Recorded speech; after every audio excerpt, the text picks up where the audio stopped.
un análisis que intenta ser menos académico y más práctico sobre la realidad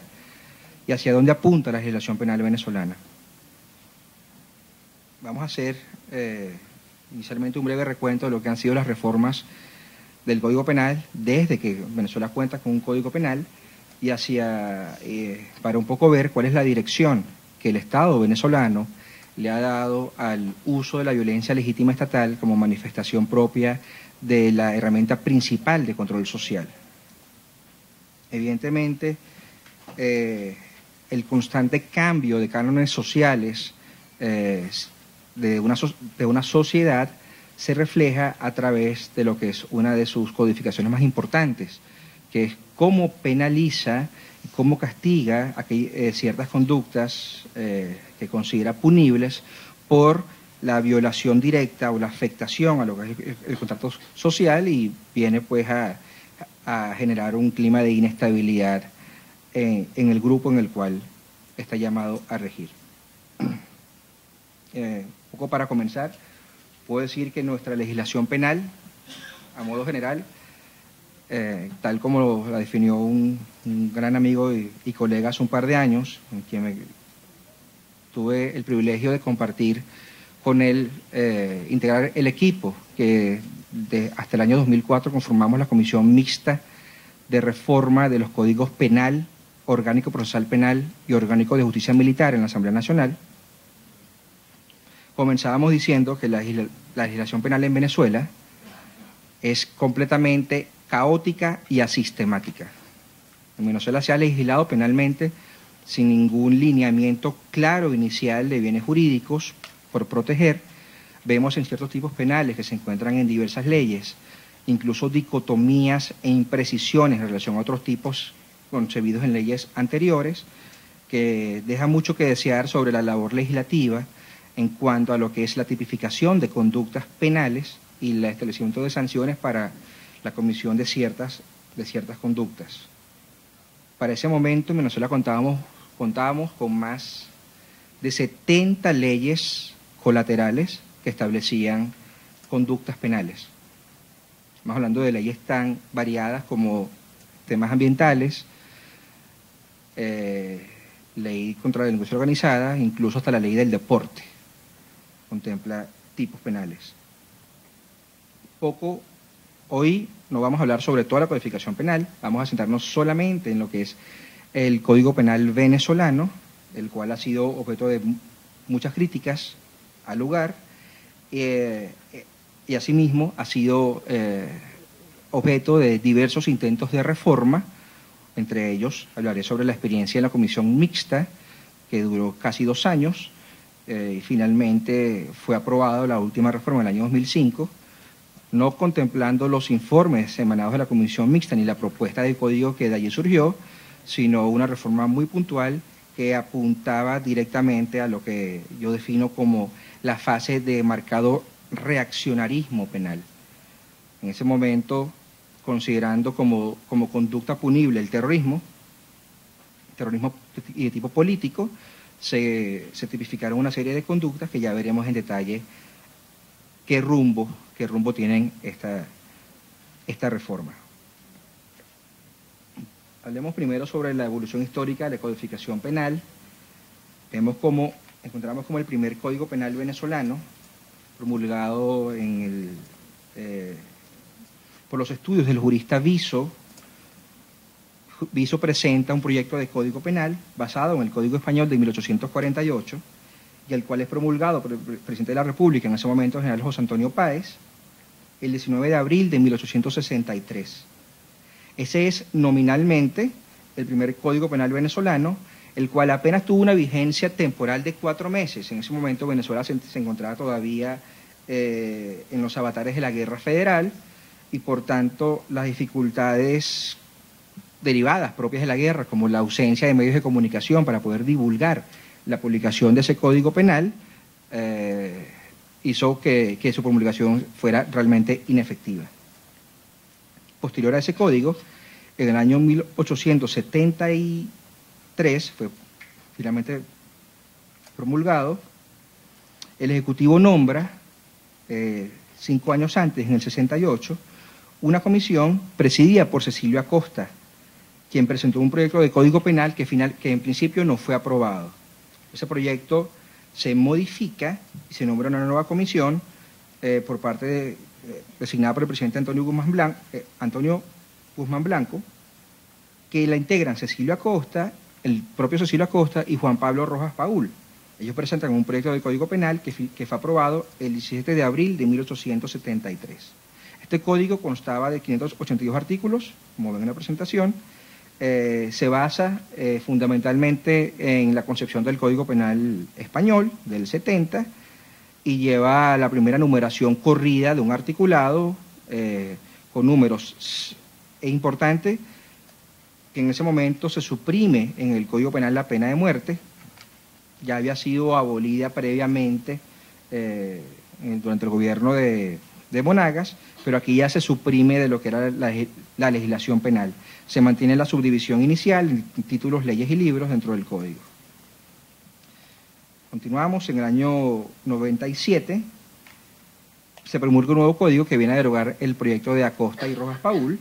inspirado en el Código Italiano de Sanardelli de 1889. A diferencia del código anterior, en este texto legal se cambia la técnica legislativa en el sentido que la división ahora pasa a ser en libros, títulos y capítulos, y sigue con la numeración corrida del articulado. La primera reforma que hay puntual al Código Penal de Sanardelli ocurre en el año 1904. Aquí se retoma la influencia hispánica, se divide igualmente el código en libros, títulos y leyes, es decir, desaparece la denominación de los capítulos que contemplan ya una vez establecido el libro que contempla el bien jurídico tutelado. Posteriormente los capítulos vienen a desarrollar las conductas en atención a la manifestación o la afectación a estos bienes jurídicos. Este código a su vez sufre una nueva reforma en 1912, se adhiere nuevamente, se deja el español y volvemos al modelo italiano. Aquí vemos un poco cómo es la falta de sistema y de control en la codificación penal, que como les indicaba al principio, es una de las leyes más importantes de un país, de los ordenamientos jurídicos de un país, y que es reflejo de lo que son los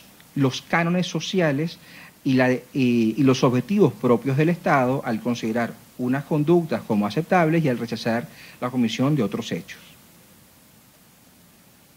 Aquí volvemos al tema de que si seguimos el modelo italiano o el modelo español, hay un nuevo Código Penal que se promulga en 1915, a escasos 3 años de vigencia del código anterior. La técnica legislativa vuelve a la subdivisión legal en libros, títulos y capítulos, no hay realmente mayor modificación, aumentan más las penas y se plasman instituciones tanto de inspiración española, algunas de ellas, como otras con influencia del Código Sanardelli, y comienzan a haber ciertos aportes de derecho autóctono venezolano. Tenemos un nuevo Código Penal, que si se quiere es el que ha tenido mayor vigencia en Venezuela en el tiempo, que es el Código Penal promulgado en 1926, orientado por el Código Sanardelli, sin embargo bajo otra estructura del Código de 1915, al cual deroga. Aunque esta reforma no se considera en sí una reforma sustancial, viene a organizar lo que es la estructura del Código Penal vigente. Se limita en sí a modificar algunos tipos delictuales, pero casi de forma accidental. Este código sufre una reforma puntual en el año 1964, que es el cuerpo principal del código que tenemos nosotros vigente en este momento. Posteriormente, la penúltima reforma de este código ocurre en el año 2000, ya en el marco de un movimiento de corte iberoamericano de adaptación a ciertos estándares internacionales, tanto en la norma penal sustantiva como en la norma penal adjetiva. Estamos viendo que es el momento en el cual comienza la inspiración del sistema acusatorio, algunas de las exigencias de la comunidad internacional, un poco para el tema de la seguridad jurídica en la región y poder contar con los países latinoamericanos como receptores de empréstitos de entes internacionales. El Banco Interamericano de Desarrollo fue uno de los que promovió este este movimiento de reforma penal en la región. Vemos que en la misma época, a finales de los años 90, a principios del 2000, surge el modelo del Código Penal tipo para Iberoamérica, inspirado en los modelos del Código Penal español y del Código Penal alemán. En Venezuela, el efecto principal lo tuvo, si bien hubo una reforma puntual del Código Penal que coincidió en la época, acá en realidad esta reforma no atendió al requerimiento principal de la comunidad internacional, como sí lo hubo a nivel procesal penal, que es el momento, en el año 99, cuando se promulga el COP, cuando entra en vigencia el COP en Venezuela, y no solo en Venezuela, sino en otros países de la región latinoamericana. El Código Penal del año 2000, la reforma puntual del Código Penal del año 2000, viene a atender, realmente es un mandato constitucional establecido en la Constitución de la República Bolivariana de Venezuela, que era la inclusión del delito de desaparición forzada de personas. Hasta el momento no existía en la legislación penal venezolana. Fue una modificación bastante puntual, y si bien se esperaba mucho más de esa reforma penal, ya que ya contábamos con un nuevo proceso procesal penal, digamos, ya contamos con un nuevo sistema de juicios orales y públicos, ¿por qué no atender ese llamado a fortalecer el sistema de administración de justicia penal y dotarnos de una herramienta de vanguardia, como lo estaban haciendo en su momento otros países de la región? El Código Penal colombiano, es la Ley 199 del año 2000, es de esta época. Por ejemplo, hay ciertas reformas puntuales también en Argentina, en Chile y Perú, que se llevan bajo la misma influencia de reformas latinoamericanas. La última reforma del Código Penal viene a ser una reforma un poco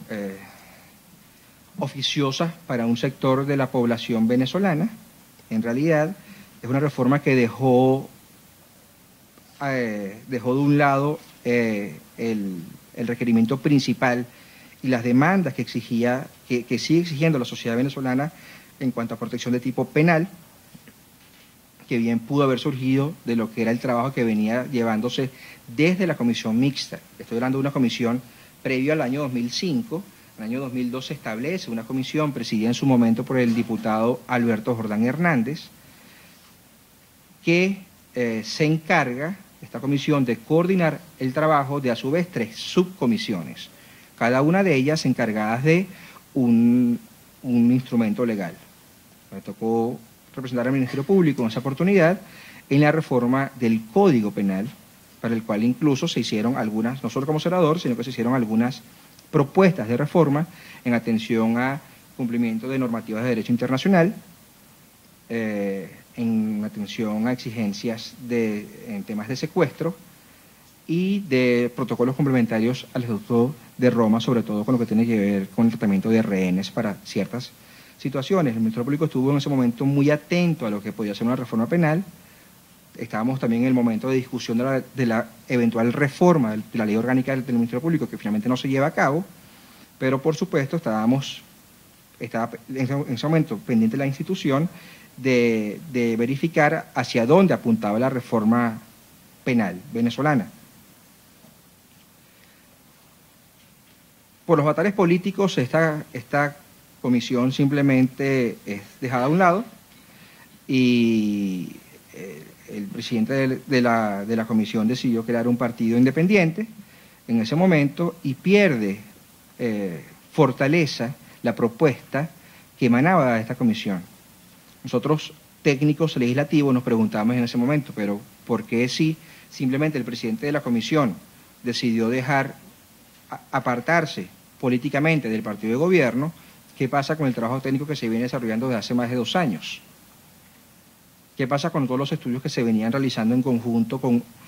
diversas universidades venezolanas, centros de investigación extranjeros, derecho comparado? Sigue todavía la necesidad de reforma penal. Se recibieron incluso en los estudios y los informes que todos constan en el diario de debates de la Asamblea Nacional, tanto propuestas de reforma digamos, sugerencias en relación al proyecto en sí que se estaba elaborando, como propuestas de reforma, no solo puntuales, sino nuevos proyectos de reforma que igualmente fueron considerados por la Comisión y también fueron presentados. Algunos de las universidades de Caracas, la Universidad Católica Andrés Bello presentó su proyecto de Código Penal también. El Instituto de Criminología Lolita Nayar de Castro, en el Zulia, también presenta su proyecto de Código Penal. Todos ellos son dejados a un lado y simplemente hay una modificación muy puntual que apunta a lo que era la penalización de ciertas conductas que hasta el momento eran manifestación típica de algunos grupos opositores al gobierno nacional. Se hacen algunas modificaciones precisas en relación, primero se crean nuevos delitos. En otro caso, hay un aumento de las penas aplicables para otras conductas que se englobaban dentro de las manifestaciones políticas típicas del momento. Se fijan las multas que anteriormente el Código Penal las establecía de tipo pecuniario, en este momento se fijan en unidades tributarias, se incluyen algunos delitos y se modifican otros. En ningún momento esto significó en realidad un cambio estructural del Código, sino simplemente una reforma muy puntual que ya vamos a ir en detalle, que fue lo que vino a modificarse en el año 2005.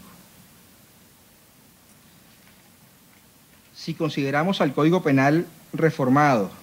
en el año 2005 como una herramienta autoritaria, yo diría que sí. La realidad de Venezuela en el año 2005 nos presenta un país no muy distinto al que tenemos hoy en día. Quizás si queremos cuantificarlo simplemente y considerar un elemento objetivo, pues anualmente había una cifra menor de muertes violentas, punto. Pero a nivel estructural, la inestabilidad política, la polarización de la sociedad venezolana por el tema político y el problema de la inseguridad eran en ese momento, como siguen siendo hoy en día, pues la voz cantante. Recordamos que en ese momento la comisión mixta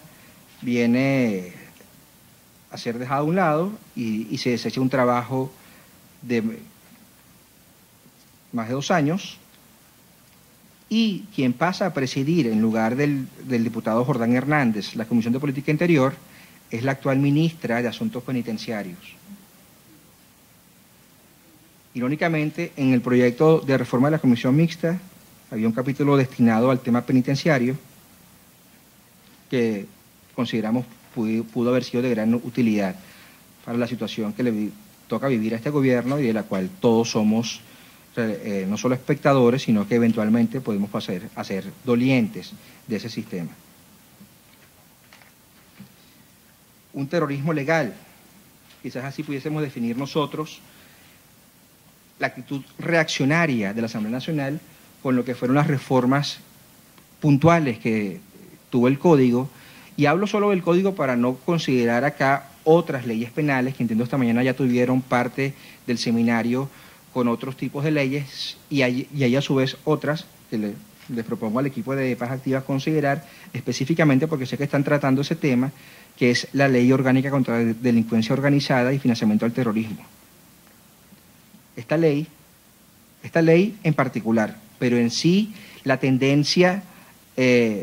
punitiva de la Asamblea Nacional en los últimos periodos legislativos, pareciera que están trabajando a favor de los penalistas, que cada vez nos están dando más trabajo. En Venezuela casi cualquier conducta es penalizable. Si hay un terrorismo legal, Venezuela pasa a ser, dentro de lo que son las consideraciones de respeto, por una parte, a los derechos humanos, los respetos propios de los imputados de un delito y la forma en la cual se lleva el irrespeto a lapsos procesales y la forma en la cual se llevan los procesos penales, a ser ya casi un objeto de estudio en atención a qué es lo que está contemplado en la ley, cuáles son las reformas puntuales que se han llevado a futuro y si realmente esas reformas apuntan hacia lo que es una reducción de los índices de criminalidad y violencia. No solamente el tema de la reforma del Código Penal, las reformas, las 7, si mal no recuerdo, reformas puntuales que ha sufrido el Código Orgánico Procesal Penal, de su promulgación hace poco más de una década, ya nos hablan incluso de un sistema, casi de la concepción de un sistema distinto al contemplado por los legisladores en su oportunidad. El Código Penal es la violencia legalizada, pero a través de un terrorismo legal, como podemos definir lo que ha sido el resultado del trabajo legislativo en los últimos periodos, podemos considerar que se viene a debilitar realmente lo que es la legitimidad del Estado, tomando como ejemplo lo que han sido las reformas penales. El Estado, por una parte, no solamente a través de lo que ha sido la promulgación de nuevos tipos penales, considerando que simplemente con la existencia de un tipo penal ya yo voy a resolver el problema. Ahí contamos con un elemento punitivo, como es la contemplación de una conducta punible con una sanción, con un efecto sancionatorio en caso de su comisión, pero cuando traspolamos eso a la realidad, vemos de forma deprimente como el Ministerio Público, de manera reiterativa en los últimos años, viene presentando unas cifras en sus informes anuales y información pública. Estamos hablando de la memoria que presentan ante la Asamblea Nacional y que se encuentran accesibles en la página web del Ministerio Público. Los informes anuales es una tasa de impunidad cada vez más creciente. Una tasa de impunidad que nos habla de un porcentaje ya ni siquiera de 2, sino de una sola cifra de efectividad en el trabajo del Ministerio Público. Estamos hablando que el informe reciente habla de una tasa de impunidad de casi 92% si consideramos las causas que son ingresadas y los egresos solamente durante el año 2012. 8% de causas resueltas que incluyen sentencias condenatorias, absolutorias y archivos fiscales, los 3 actos conclusivos. Entonces, ¿para qué seguimos penalizando cuando vemos que finalmente, cuando el ente rector de la investigación penal y del proceso penal en sí, simplemente nos lleva a esta tasa de ineficiencia burda que simplemente es aceptada sin ver en realidad cuáles son las fallas y las deficiencias estructurales del sistema de justicia, no solamente en el momento en que llega a conocimiento del Ministerio Público, sino previamente por qué se comete el delito, por qué no vamos hasta las cosas criminógenas de la conducta y qué ocurre desde el momento de la notificación de la investigación penal hasta lo que sería un efecto esperado de la comisión de una conducta punible. Pero bueno, quizás a eso podemos dar tiempo en la discusión y estamos aquí para contestar todas sus preguntas. En un artículo que me correspondió escribir hace unos años, yo analizaba el tema de la reforma puntual del año 2005 y voy a referirme a algunos de los elementos que yo hablaba en ese momento. A veces para escribir estos temas uno requiere aislarse para no contagiarse de todo lo que es la vorágine que se vive en Venezuela y poder ver esto desde el punto de vista objetivo. Cuando yo vengo y releo lo que escribí hace 6 o 7 años, digo, ¿qué estaba pensando yo en ese momento? Pero en realidad son simplemente algunos elementos que,